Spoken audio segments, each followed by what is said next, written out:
Grand Direct avec Jean-Charles Banoun.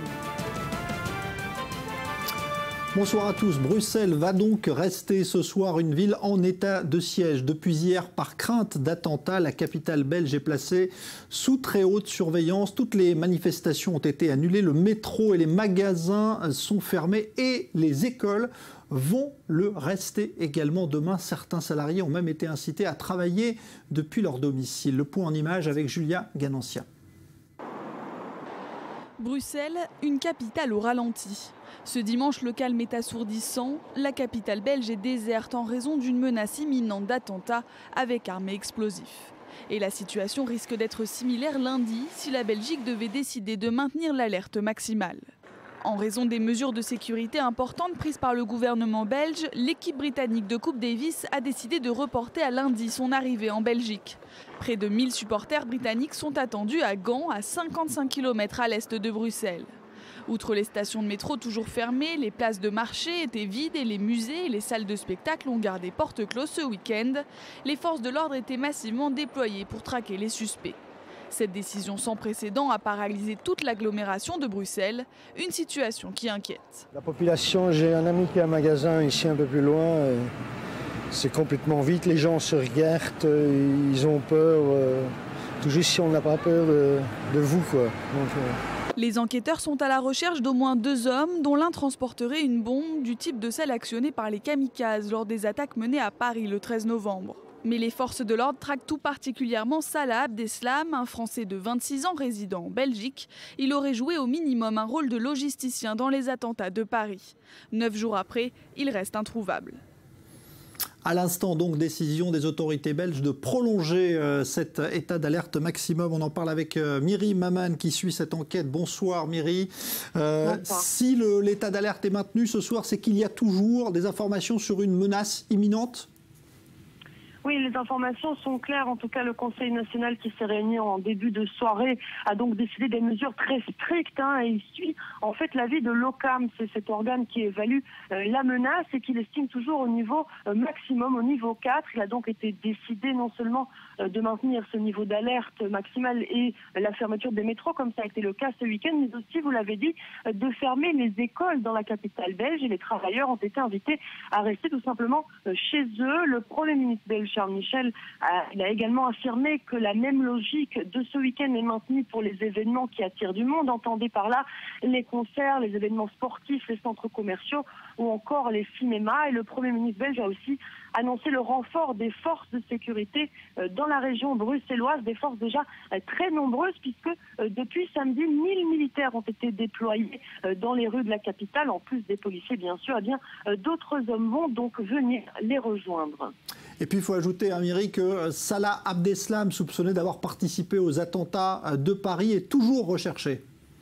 Oui, les enquêteurs belges mettent tous les moyens, on le voit, pour remettre la main sur Salah Abdeslam, rentré en Belgique au lendemain des attentats de Paris. Alors selon ces 2 convoyeurs, ceux qui ont été le chercher en France, tous 2 d'ailleurs écroués en Belgique, eh bien Salah était nerveux pendant le trajet du retour. Ils ont également remarqué qu'il portait une grosse veste sous laquelle pouvait être caché son gilet d'explosifs. Alors n'oublions pas que tous les terroristes du 13 novembre portaient un tel gilet, y compris Abaoud qui a été abattu lors des perquisitions en Seine-Saint-Denis mercredi. Les autorités belges sont donc convaincues que Salah Abdeslam est toujours en possession de ce gilet. Et selon les médias américains, il chercherait en ce moment à retourner en Syrie. Une information qui n'a pas été confirmée par les autorités belges, qui sont elles persuadées qu'il est toujours en Belgique et même à Bruxelles. Et puis, Abdeslam n'est pas le seul recherché. Le ministre de l'Intérieur a confirmé aujourd'hui que plusieurs suspects sont dans le viseur des policiers belges. Leur nombre varie selon les sources. 2 à 10 djihadistes seraient recherchés en ce moment en région bruxelloise, à Molenbeek, mais également à Vilvoorde. C'est un autre fief des islamistes radicaux en Belgique. Et puis Myri, on sait que 3 personnes jusqu'à présent ont été inculpées dans ce dossier pour terrorisme. Oui, alors les 2 convoyeurs dont je vous ai parlé il y a quelques instants, Hamza Atou et Mohamed Amri, ils ont aidé Abdeslam, c'est confirmé, à revenir en Belgique. Mais il y a surtout un nouveau suspect. Il s'agit d'un Marocain de 39 ans, domicilié à Gette, une commune de Bruxelles. Son fils est parti combattre en Syrie.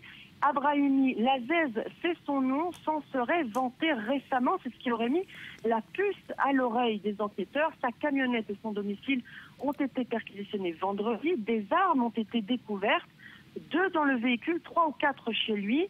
Lazez aurait aidé Absalem à se cacher dès son retour à Bruxelles. Il serait donc au courant des plans du djihadiste. En fait, l'état d'alerte niveau 4 sur 4 a été déclenché, c'est important de le souligner, après l'arrestation et l'inculpation de ce nouveau suspect. Alors mes sources affirment que la décision du gouvernement belge a été prise après son audition, ce qui voudrait dire que ces révélations étaient suffisamment inquiétantes pour mettre tous les services de sécurité en vigilance maximale. Merci Myri Maman donc, pour ce point sur la situation en Belgique. On va justement être en ligne à présent avec Viviane Tettelbaum qui est députée au Parlement de Bruxelles donc, en Belgique. Bonsoir Viviane Tettelbaum, merci d'être avec nous. D'abord, à quoi ressemble ce soir Bruxelles avec donc, cet état d'alerte maximum? C'est une ville vraiment à l'arrêt? Ben oui, en fait, depuis hier matin, on peut dire que certains quartiers sont vraiment des quartiers fantômes où il y a peu de personnes, avec les magasins ou devantures fermés, rabaissés, une activité économique tout à fait à l'arrêt, des voitures de l'armée qui sillonnent les rues, une présence policière très importante également.